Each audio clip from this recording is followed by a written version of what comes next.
Question number 16 देख लेते हैं। बोल रखा है, a boat takes 9 hours to travel a distance up stream and 3 hours to travel the same distance down stream. Up stream और down stream क्या होता है? देखो, अप डाउन स्ट्रीम जैसे कि नदी का फ्लो इस तरफ है और बोट का फ्लो भी सेम डायरेक्शन में है, तो ये कैसा हुआ? डाउन स्ट्रीम हुआ। हम्म, कैसा हुआ? ये डाउन स्ट्रीम हुआ। अप स्ट्रीम क्या होगा? जैसे नदी का डायरेक्शन अगर ये था, हम्म, तो बोट का डायरेक्शन उल्टा हो, तो ये अप स्ट्रीम कहलाएगा।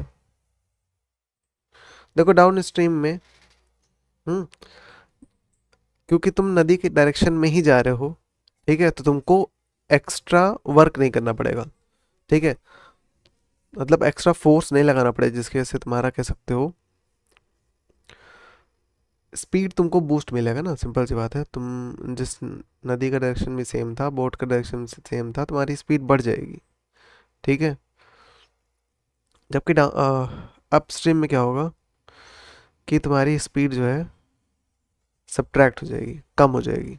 हम्म, अब देख लेते हैं। क्वेश्चन बोल रखा है कि अप स्ट्रीम में 9 आवर्स लग रहे थे, डाउन स्ट्रीम में 3 आवर्स लग रहे थे, ठीक है। दोनों में जो डिस्टेंस ट्रेवल किया है वो सेम है, ये बोल रखा है, सेम डिस्टेंस, ठीक है, in the down stream as well as in the up stream. If the speed of the boat is, हाँ ठीक है, अगर पानी जब नहीं मूव कर रहा है तब बोट की स्पीड 4 किलोमीटर पर आवर है, तब बताओ स्पीड ऑफ स्ट्रीम कितनी है? स्ट्रीम की स्पीड कितनी है?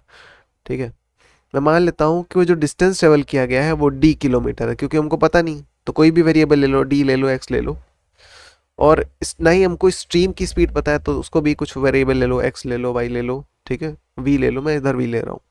डाउन स्ट्रीम की हम बात कर रहे हैं, ठीक है, मतलब कि जब बोट का स्पीड और नदी का जो स्पीड, सॉरी, बोट का जो डायरेक्शन है और नदी का जो डायरेक्शन है वो सेम होगा, तो क्या होगा? बोट का स्पीड कितना था? 4 किलोमीटर पर आवर। इसी में क्या हो जाएगा? स्ट्रीम का स्पीड भी ऐड हो जाएगा, ठीक है, क्योंकि दोनों ही सेम डायरेक्शन में जा रहे हैं। हम्म, तब स्पीड क्या हो जाएगी? स्पीड इन डाउन स्ट्रीम, तो एस डी लिख रहा हूँ, स्पीड इक्वल टू ये हो जाएगी किलोमीटर पर आवर। टाइम हमको पता है, time in down stream is equal to 3 hour, और डिस्टेंस हम लोग को पता है, distance in down stream is equal to D, मान रखा है डी किलोमीटर, ठीक है, इतना क्लियर। ऐसे ही अगला देख लेते हैं। अप स्ट्रीम की बात करें तो speed in up stream is equals to, ये स्पीड था तुम्हारा उसका बोट का, इसमें से सब्ट्रैक्ट करोगे स्ट्रीम का जो स्पीड होगा। सब्ट्रैक्ट क्यों होगा? क्योंकि दोनों एक दूसरे के अपोजिट में जा रहे हैं, ठीक है, इसलिए उसका सब्ट्रैक्ट कर देंगे। किलोमीटर, तो अब स्पीड हो गई है 4 - v kilometre per our. Time हमको पता है 9 आवर्स लग रहे थे, और डिस्टेंस हमको पता है अप स्ट्रीम में डी है, ठीक है। अब देखो दोनों ही केस में डिस्टेंस जो है दोनों का सेम है, 9 आवर्स और ये किलोमीटर, दोनों में डिस्टेंस सेम है, तो हम लोग क्या करेंगे? D is equals to D, मतलब distance in up stream is equals to distance in down stream. दोनों एक दूसरे के इक्वल कर देंगे, और हम लोग को पता है कि speed equals to distance upon time होता है, तो डिस्टेंस इज इक्वल टू क्या होता है? Speed into time. Distance is equal to क्या होता है? स्पीड इनटू टाइम, ठीक है। यहाँ पर वेलोसिटी लेंगे, क्योंकि स्पीड का देखो डायरेक्शन नहीं होता, वेलोसिटी में डायरेक्शन होता है, ठीक है, तो स्पीड की जगह वेलोसिटी बोल लो उसको। हम्म, मुझे यहाँ वेलोसिटी लिखना चाहिए था, चलो जाना दो, ठीक है। तो डिस्टेंस इक्वल्स टू क्या होता है? वेलोसिटी इनटू टाइम, तो वही स्पीड तुम्हारा क्या है?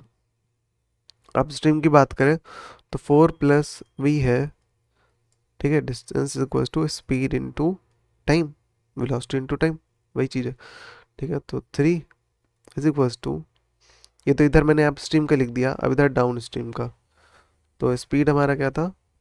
4 माइनस वी इंटू 9। ठीक है, अब इसको सिंप्लीफाई कर लेते हैं।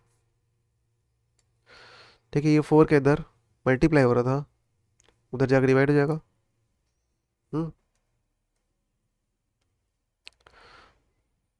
4 प्लस 4 बोल रहा हूँ, ये 3 इधर मल्टीप्लाई था,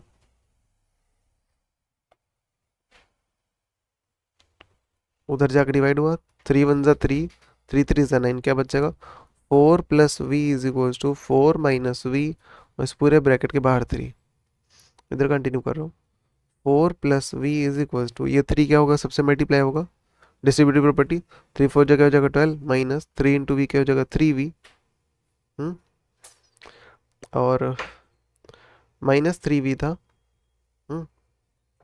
इधर आके प्लस हो जाएगा, तो v plus 3v is equals to 12। इधर प्लस 4 था, उधर जाके माइनस 4 हो जाएगा, तो 4 गया तो 10 9 8, इधर बनेगा 4v इज इक्वल्स टू 8/4, और 4 टू z, तो 2 kilometre, velocity will be 2 kilometre per our. ठीक है, ये v किसको माना था, ये v किसको माना था? स्ट्रीम की वेलोसिटी, वही पता करना था, वो आ चुकी है। ठीक है, अब तुम कहोगे इधर थोड़ा अलग मेथड से सॉल्व हुआ है, वही चीज़ लिखा हुआ है, बस मैंने 3 इंस्टीड ऑफ डूइंग दिस, हम लोग क्या करते हैं, वही जो एकदम बगल में देख रखा है वही देख लेते हैं, वरना बाद में कमेंट सेक्शन में लिखते हो कि इधर कुछ लिखा उधर कुछ लिखा है। तो चलो 3 से दोनों तो मल्टीप्लाई करते हैं, distributive property, 3 4 12 plus 3 into V 3v is equal to 4 9 का क्या होगा 36 माइनस 9 इंटू वी 9v हो जाएगा। ठीक है, इधर माइनस 9 था, उधर जाके प्लस हो जाएगा। 3v plus 9v is equal to 36, इधर क्या था प्लस 12, इधर आके माइनस 12 हो जाएगा। ट्रांसपोज कर रहा हूँ, साइन चेंज होता है।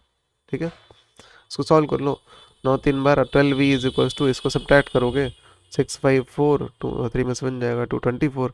12 क्या था, वी के साथ मल्टीप्लाई था, उधर जाके डिवाइड हो जाएगा, 12 तो 2 किलोमीटर पर आवर।